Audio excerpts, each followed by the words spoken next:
Hello, and welcome to our series, Conversations on Zionism, Reclaiming the Narrative. I'm Russell Robinson, Chief Executive Officer of Jewish National Fund USA. The time has come to be the voice of what Zionism really is. We're exposing the beautiful and diverse facets and facts of Zionism. Join me on this journey, together with Conversations on Zionism, Reclaiming the Narrative. This is Zionism.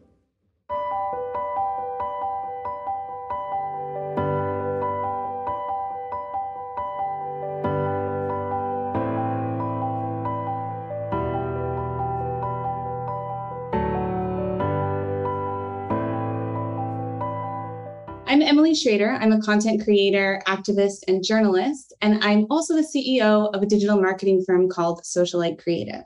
Today, I'm proud to bring you this exciting panel in a one-of-a-kind Jewish National Fund USA series, Conversations on Zionism, Reclaiming the Narrative. With me today, I have three incredible panelists who are all experts in social media, amongst other things. I'll begin with introducing Ashley Waxman-Bakshi. Ashley is an entrepreneur, a content creator with over 300,000 followers. She's the founder of And With Beauty, a TV host, a lecturer in branded content at Reichman University, and a Zionism activist.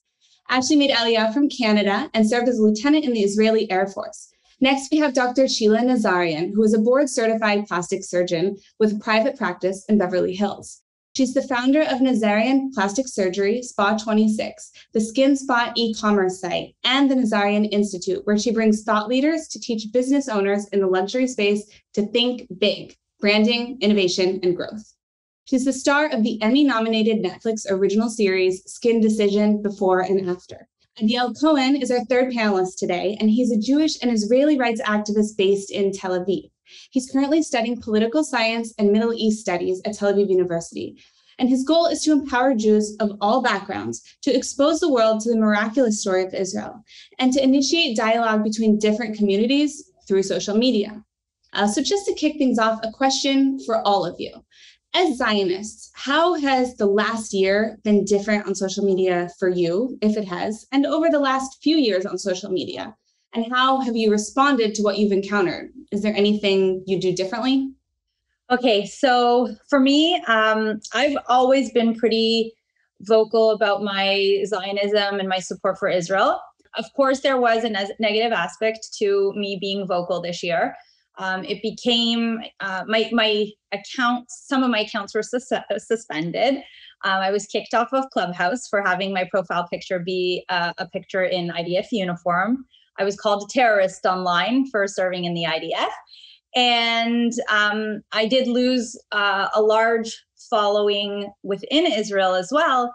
Maybe something like 20% of my Arab followers stopped following me and now will no longer support me or my business. How I'm dealing with it is, first of all, I'm very proud of who I am and what I believe in. And I said openly on my social media that if somebody has been following me and doesn't understand that if I made Aliyah from Canada to join the IDF, if I'm not a Zionist, like if you didn't get it up until now, then you probably shouldn't be following me. So I'm becoming more and more vocal and more proud of it. I think that one of the things that I've realized I should probably be doing better, because I have the large majority of my following is from here in Israel and they do speak Hebrew. I learned that Israelis during the past round of conflict really wanted to speak up online, and especially against all the fake news and the anti-Semitism that they saw, but they were afraid to approach it. So I think one of the things that I've realized that I need to do is to educate better the Israeli community of how to defend Israel, especially in English. Adiel, maybe you have something to add about that, since you're speaking both to an international audience and Israeli audience as well. So I definitely agree with Ashley. During the last conflict, I saw this trend as well of Israelis who never actually approached this issue, this discourse, and they were really thirsty to know how to do it and to learn how to do it. My audience is mainly, surprisingly, international, mostly from the US, with a very tiny minority of followers, especially on Instagram, from Israel.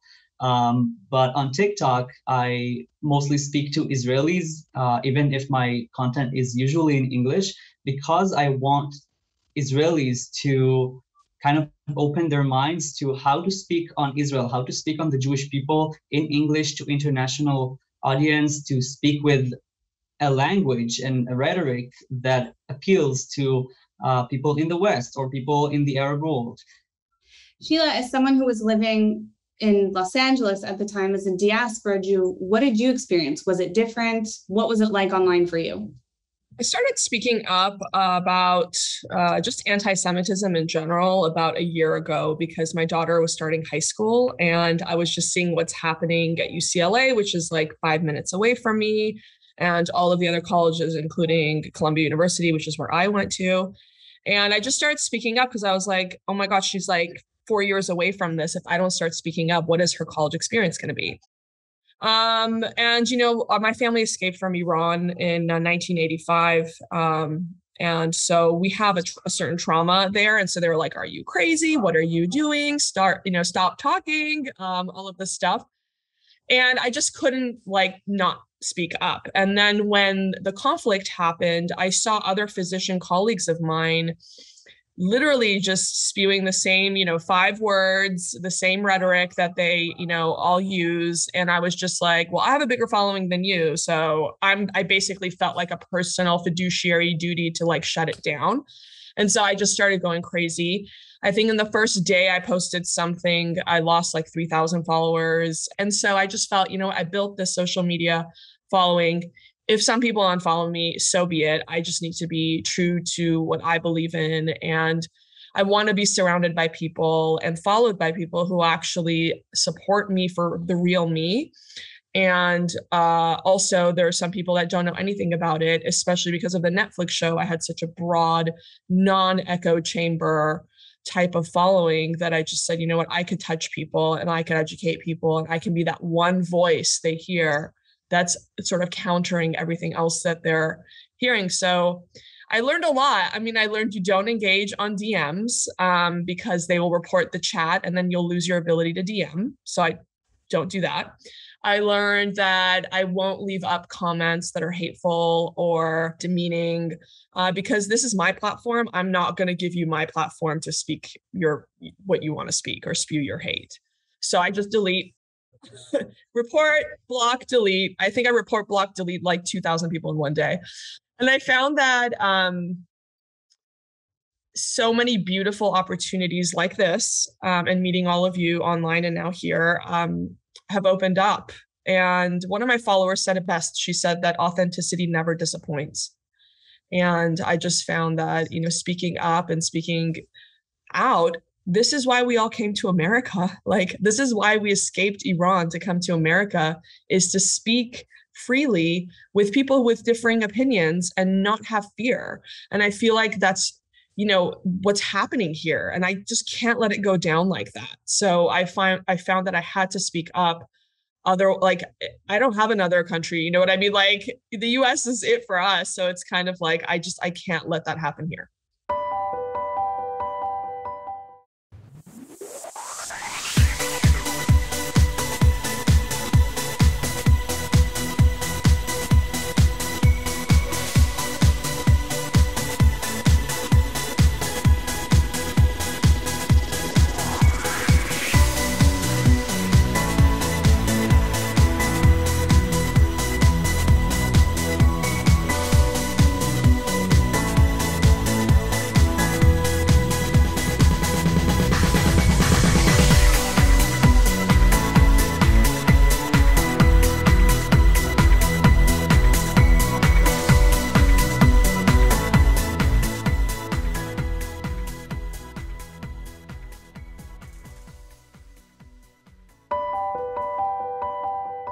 For Ashley and Sheila, you guys are both very successful influencers in your fields of work outside of anything related to Israel or fighting anti-Semitism. So how has your identity as a Zionist, and I know, Sheila, you talked a bit about this, how has it impacted your online presence? Do you think you've been able to reach new audiences that you wouldn't have otherwise with more information about Israel or combating anti-Semitism? And what do you think are the pros and cons?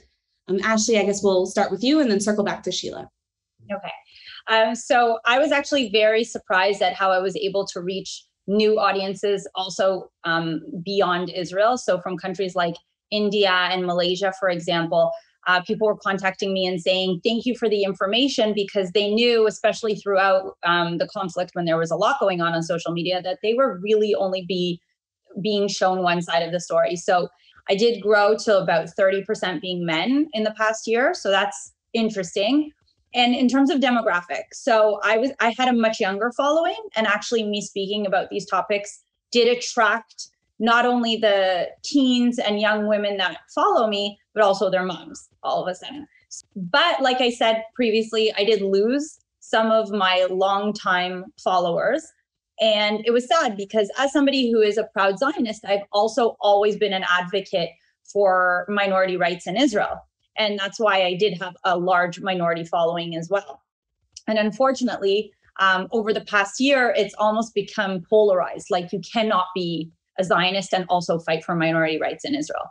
I think also for me, because I come from like the beauty world, there is a little bit of a stigma about what a girl online, what she has to offer the world in terms of value, when she's talking mostly about things that are fairly superficial, like fashion and beauty. And I think for me, it was interesting to see that a lot of my audience, they saw a new side of me, because they didn't know that I also have an agenda, and I also have a voice, and I also have ideologies, and I enjoy speaking about these things, and politics, and interests me as well.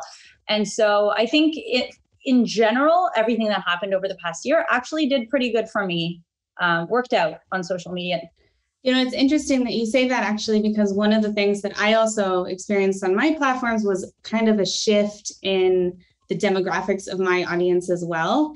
Obviously, I received a lot of like crazy hate messages during the last operation in particular. And most of my content is either human rights oriented about Israel. So I don't really have like a secondary industry that I focus on. But I did notice that since the last operation in May, my Instagram has grown significantly in Iran, which is to me, very strange, because it's not like I'm making content in Persian.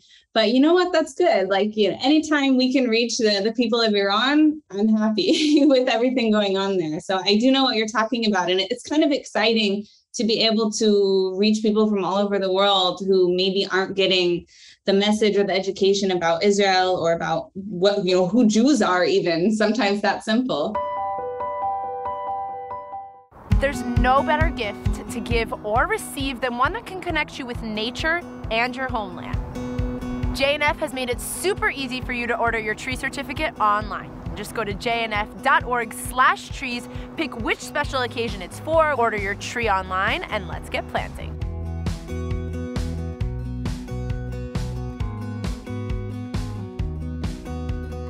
Every tree counts.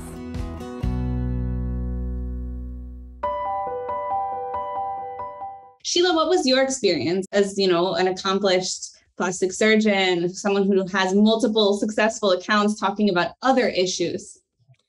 Yeah, I think it was kind of weird. I feel like every year in my career has been like completely different than the year before. So July of 2020 was when the Netflix show hit, and that's in 90 countries.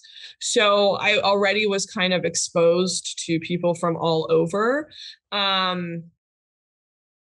So I don't know like how speaking up kind of, exposed me to different countries, because it like happened almost at the same time where I was exposed to different countries. So I just think it's really beautiful, the messages that I got. Like, I would get messages from teenagers in bomb shelters in Israel being like, you're the only light in my darkness, like things like that.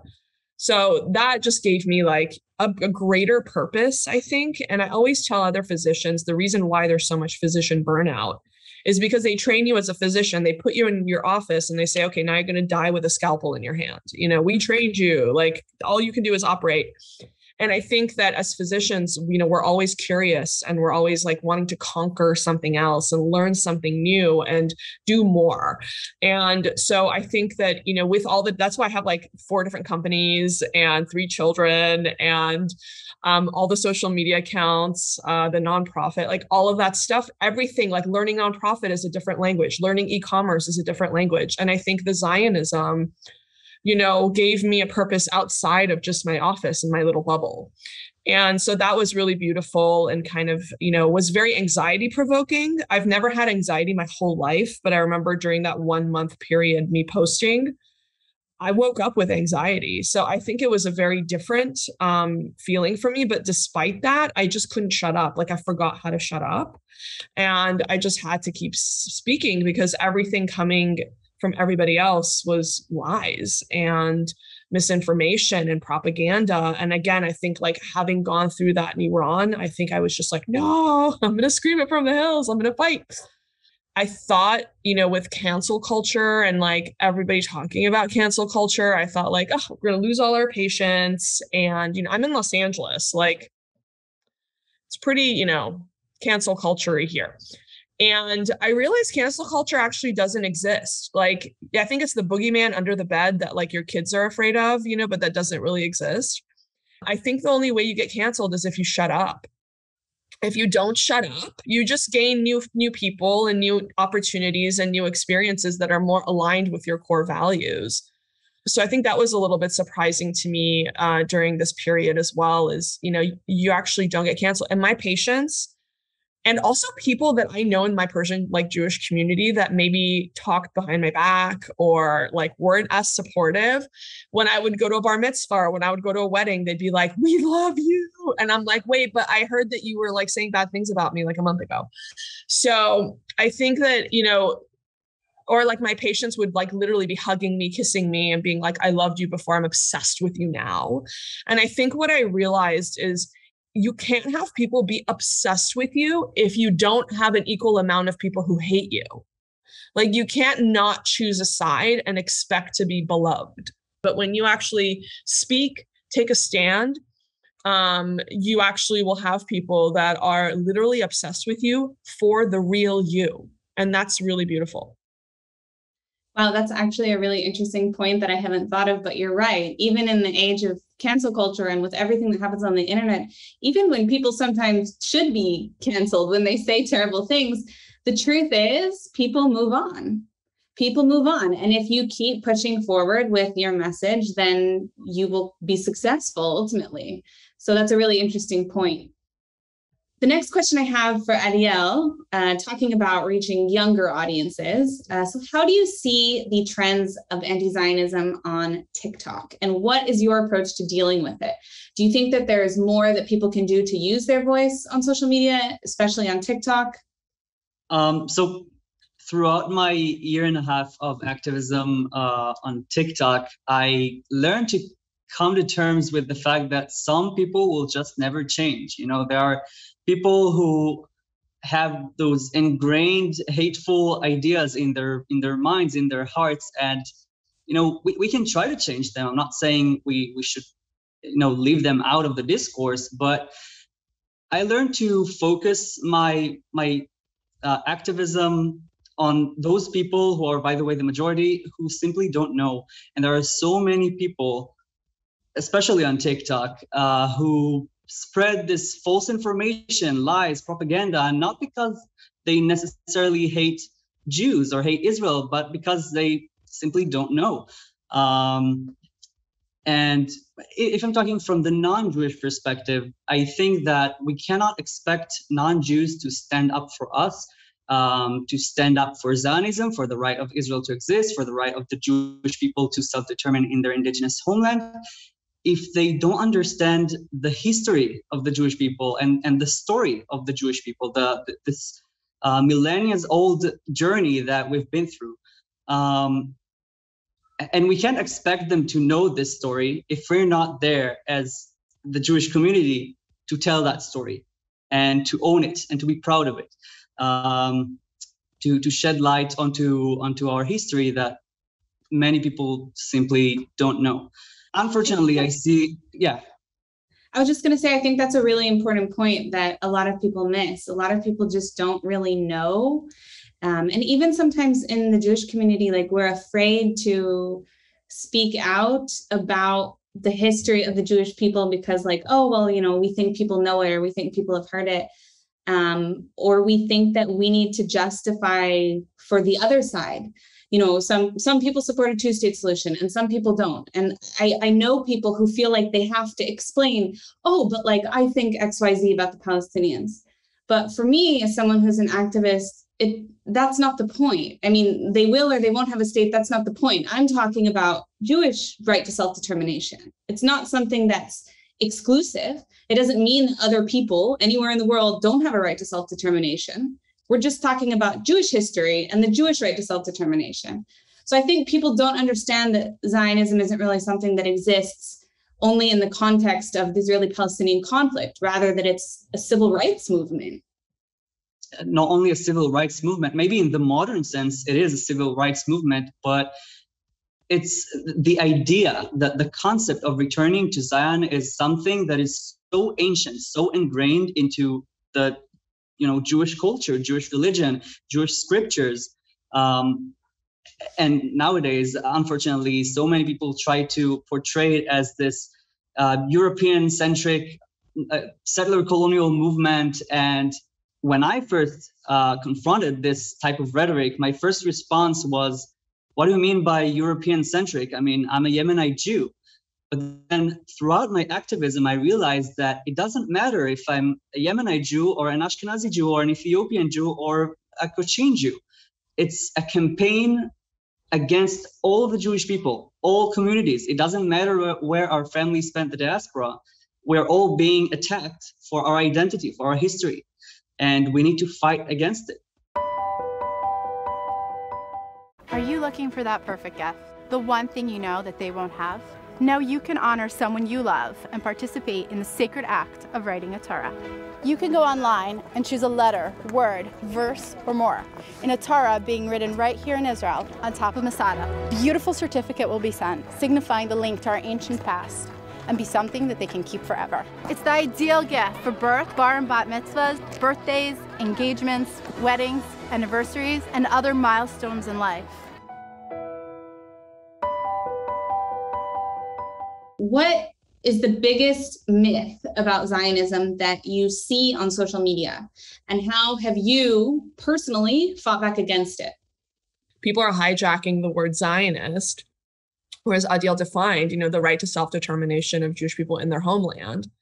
But they're making it a dirty word somehow. Zionist means like terrorist, baby killer, like whatever they want to do. And I think what Adiel said is so important because we have to take it back. We have to take back the word Zionist and tell people, no, that's actually not the definition. This is the definition. And by the way, if anyone doesn't agree with this definition, you're anti-Semitic. Ashley, anything to add to that? Definitely. I also wanted to add before about Adiel, about what he was saying that, and I completely agree about educating the people who do not know. And I agree that, of course, people who are spreading these things online should educate themselves before spreading all this false information. But if I was fed false information from the day I was born about Israel, I would probably hate Israel too. So I think it is so important that we do reach these people because, unfortunately, we are fighting against people who are huge on social media, and their false information is spreading to so many people. So that's why I think all of us are doing what we're doing by trying to reach as many people that are still undecided. First of all, the whole term, I agree with the word Zionism. Like, you cannot go into a room on Clubhouse today and say, I'm a Zionist without somebody kicking you off a stage. As if literally you're coming out and saying, I'm part of the KKK. It's almost like people see it as equivalent. The word occupation is just taken completely out of context. Nobody even understands what it means. And I can give you one example of just one little lie that I was really happy to happen to be in that room on Clubhouse and to set it straight. So I was in a room and somebody came on and said, my cousin who lives in Ramallah, because the Jews control her water, she was sick and she wasn't feeling well and she wanted to take a warm bath. But you know what? She needed to switch on this little light and let the Jews know that she's wanting water and wait half an hour, 45 minutes until she could get her hot water. And I was so happy to be on stage because I went up and I said, guess what, guys? I live in Herzliya, and when I want hot water, I too need to switch on a switch, wait half an hour for hot water, because that's the way the system works here in all of Israel. We work on sunlight to warm up our water. And people in the room were like, oh, really? Well, that's interesting. Well, then why is she saying that? And I said, well, because she's been fed lies, or she's just making up the story right now because it suits the narrative she wants to say. And so these are these little lies that are being spread all over. And I love coming and busting these myths and being like, well, you know what? I'm Jewish and I'm European and I'm Zionist. So apparently I'm also a fascist, right? That's what we're all saying.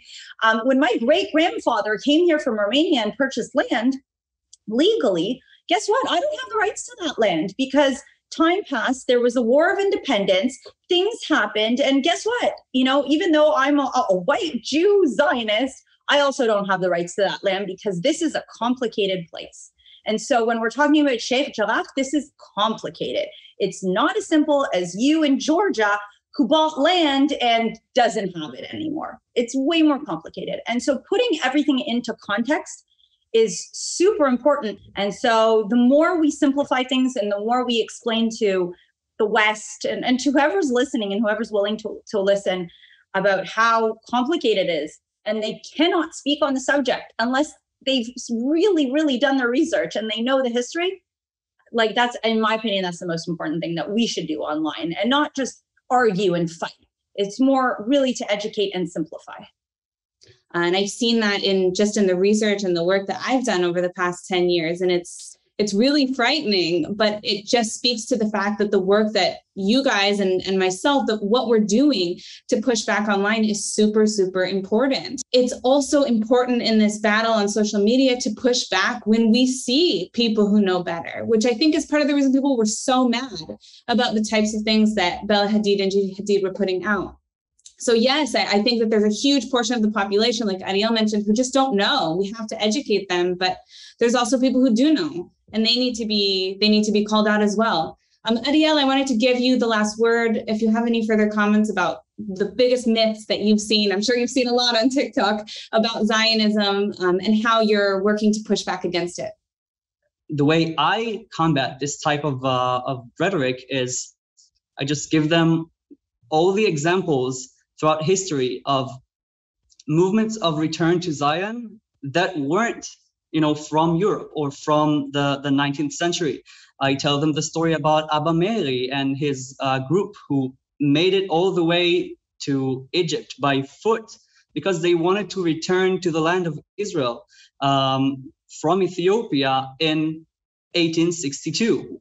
Several decades before the first Aliyah, or the Aliyah campaign of Ale Batamar, which happened a little bit before the first Aliyah from Europe by the Yemenite community.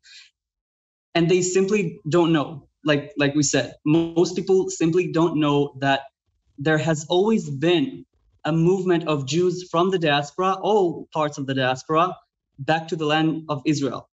Thank you for what you're doing. Thank you, all of you guys, for the incredible work that you're doing and for taking part in this panel from jnf-usa. I'm really, really happy to have had this discussion with you guys and keep up all the good work. Thank you, Emily. Also, we should also say that, Emily, you are as well doing amazing work, beautiful work, and I learn a lot from you as well. So thank you. Thank you. Thanks.